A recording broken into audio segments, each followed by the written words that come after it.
Bonjour à toutes, bienvenue sur la page d'Éclore et moi. Je suis Stéphanie Wampak, sage-femme et fondatrice d'Éclore et moi, l'accompagnement des femmes qui veulent vivre une naissance qui leur ressemble.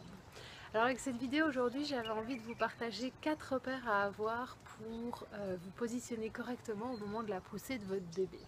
Mais avant de vous partager ces repères, j'avais envie de faire une petite parenthèse sur la physiologie de la poussée. Là, je parle de la poussée, donc on commence déjà à voir les petits cheveux du bébé. On est à quelques secondes ou quelques minutes entre cet état de grossesse et puis ce moment où vous allez tenir pour la première fois votre bébé dans les mains. Et si on a laissé la femme vivre ce travail de manière complètement physiologique dans une production naturelle de ses hormones sans intervention au niveau de la péridurale ou au niveau des hormones artificielles, la poussée est de l'ordre du réflexe. En fait, le bébé qui descend progressivement dans la filière pelvienne, il arrive à un moment où sa tête va solliciter le plancher pelvien d'une certaine manière que cette sensation de poussée va devenir irrépressible. C'est ce qu'on appelle la poussée réflexe.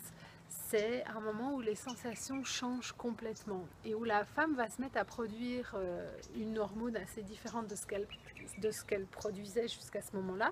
Elle va se mettre à produire de l'adrénaline qui va lui donner la force de pousser son bébé à l'extérieur d'elle. Et alors c'est un mouvement qu'on peut comparer au mouvement d'éternuement ou à un mouvement de vomissement lorsque on met à l'extérieur tout le contenu qu'il y a dans notre estomac. C'est souvent des mouvements qu'on ne peut pas contrôler, qu'on ne sait pas retenir.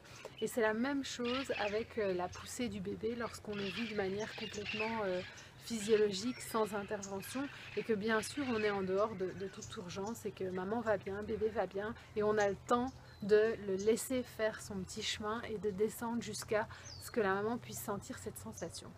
Alors maintenant, dans d'autres situation, s'il y a par exemple la péridurale ou s'il faut se mettre à pousser le bébé même s'il n'est pas encore arrivé suffisamment en bas pour qu'elle ressente ce réflexe parce qu'il y a des décélérations ou parce que voilà, vous êtes dans un environnement avec une équipe qui vous encadre, qui vous propose de pousser parce que votre col est dilaté à 10 cm et que vous êtes complète comme on dit.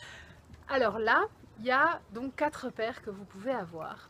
Et avant de commencer à vous parler des repères, je vous fais juste un tout petit peu d'anatomie. En fait, au niveau de votre sangle abdominale, ce qui se passe au niveau de vos muscles, vous avez les grands droits, qui sont des muscles qui se trouvent ici plutôt verticaux. Vous avez les obliques, qui se trouvent ici de manière oblique. Et puis vous avez le transverse abdominal, qui se trouve au-dessus du pubis et qui recouvre ici, qui tapisse un petit peu toute votre sangle à ce niveau-là.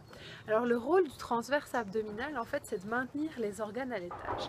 Et au moment de la poussée, c'est vraiment ce qu'on a envie de préserver, c'est que nos organes restent en haut pour éviter des descentes d'organes, puis on a aussi envie de préserver notre périnée. Donc on n'a pas envie de mettre trop de pression pour après devoir faire une rééducation plus conséquente en postpartum. Le muscle, ce transverse abdominal, c'est un muscle volontaire mais qui fonctionne comme un muscle involontaire, c'est-à-dire que seule l'expiration permet sa contraction. Et donc ce qu'il y a à retenir comme premier repère, c'est que vous allez toujours commencer des efforts de poussée par expirer. Donc la contraction arrive, puisqu'on pousse toujours au moment de la contraction et pas en dehors des contractions, pour que la force combinée de la contraction et de votre force soit efficace. La contraction arrive, vous allez commencer par expirer. Et ça va resserrer ce transverse abdominal et ça va lui permettre de jouer son rôle de ramener tous les organes qui doivent l'être à l'étage. Ça, c'est le premier repère. Deuxièmement, votre deuxième repère, c'est de toujours veiller à étirer votre rachis, de toujours veiller à éloigner vos épaules de votre bassin. Parce que l'étirement du rachis va faire que les muscles ici dont je vous parlais, vos grands droits, leur insertion se trouve ici, juste derrière le transverse abdominal. Et lorsque vous rapprochez vos épaules du bassin, en fait vous contractez ces grands droits et leur contraction va possiblement faire sauter ce transverse abdominal, et donc il ne va plus pouvoir remplir son rôle de garder tout le monde à l'étage et de rester contracté sur des mouvements expiratoires. Donc vous allez, deuxième repère, c'est écarter vos épaules de votre bassin, et en plus cet étirement de votre colonne vertébrale va permettre de faire concorder vos axes de poussée. Alors il y a deux axes. Il y a, vous êtes enceinte, vous avez votre utérus, et en fait les contractions vont commencer dans le sommet de l'utérus et vont s'appliquer de manière circulaire autour du bébé, du sommet en allant vers le bas. Et si vous voulez, l'axe est un petit peu oblique, cet axe des forces de contraction. Vous, votre axe de poussée à vous, votre force à vous, elle est en lien avec la pesanteur et donc elle est plus verticale. Et donc vous voyez, il y a un décalage entre votre axe de poussée et puis l'axe de poussée de vos forces de contraction. Et le fait de bien étirer votre rachis va ramener votre axe de poussée des contractions et faire concorder les deux axes. Donc ça c'était votre deuxième repère. Votre troisième repère, c'est de bien positionner votre bassin en évitant tout ce qui est cambrure. Parce qu'au plus vous êtes cambré, au plus votre axe de poussée de l'utérus va vers l'avant.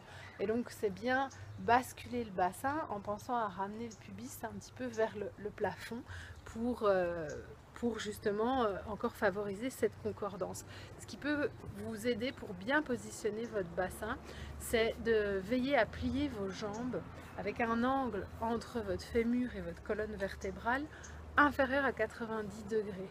Donc entre votre buste et votre cuisse, vous essayez de mettre l'angle le plus bas possible et ça permet de nouveau cette concordance entre vos deux axes de poussée. Maintenant, pour bien positionner votre bassin, il y a effectivement cette bascule de bassin et plier vos jambes, mais il y a aussi la manière dont vous allez faire tourner vos genoux. Donc si vous prenez le temps de fermer les yeux et de vous imaginer de faire tourner vos genoux vers l'extérieur ou de faire tourner vos genoux vers l'intérieur, vous allez ressentir ce qui se passe au niveau du bas du bassin, au niveau de vos ischions. Donc les ischions, c'est cette partie d'os du bassin qu'on découvre lorsqu'on est enceinte, c'est ce qu'on sent, les deux boules qu'on sent au niveau de nos fesses et sur quoi on se met assise. Et en fait, quand on met les genoux vers l'extérieur, qu'est-ce qui se passe au niveau des ischions?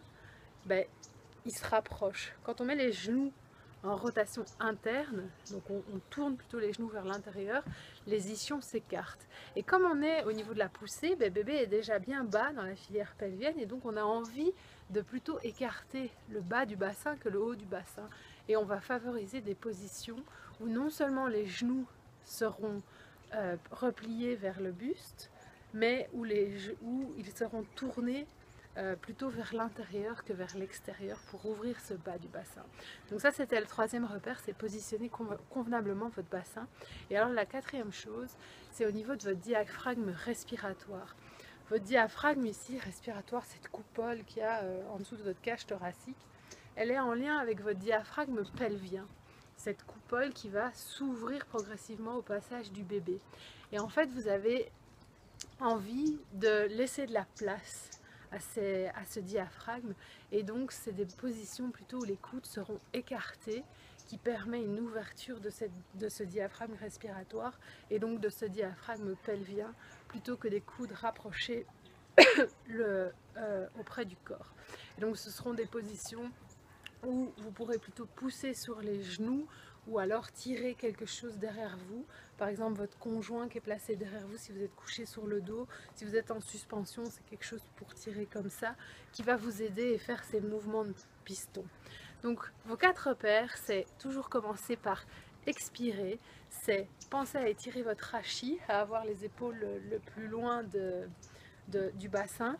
Pensez à bien positionner votre bassin par une bascule, par une bonne flexion des jambes et par une rotation interne des genoux, et écartez vos coudes pour ouvrir votre coupole diaphragmatique. Alors vous allez vous dire, bon c'est un petit peu compliqué, moi je ne vais pas me souvenir de tout ça, je ne vous demande pas de souvenir de ces repères, mais peut-être que là maintenant, encore enceinte, c'est des positions que vous pouvez expérimenter. C'est des choses que vous pouvez tester, que vous pouvez sentir dans votre corps et c'est des choses que vous pouvez partager à votre conjoint. Les conjoints sont assez demandeurs de savoir quel est mon rôle pendant que ma femme est en travail et c'est des choses auxquelles ils peuvent être attentifs au moment de la pousser, de se dire tiens, est-ce qu'on est au plus près de la physiologie de pousser pour aider ce bébé dans ce passage, ce dernier passage. Alors après il y a tout ce qui est le souffle et la gestion du souffle au moment de la poussée et là de nouveau je vais vous dire essayez, tentez. Ce qui se rapproche le plus du réflexe expulsif c'est généralement une poussée où on inspire et où les forces de poussée vont en même temps qu'une expiration. Comme si on soufflait sur une bougie. Mais c'est des choses à tester de nouveau. Vous essayez des positions couchées sur le dos, couchées sur le côté, des positions plutôt en suspension, des positions sur les mains et sur les genoux. Et vous voyez la force que vous avez, plutôt en poussant sur vos genoux ou plutôt en tirant quelque chose qui est derrière vous.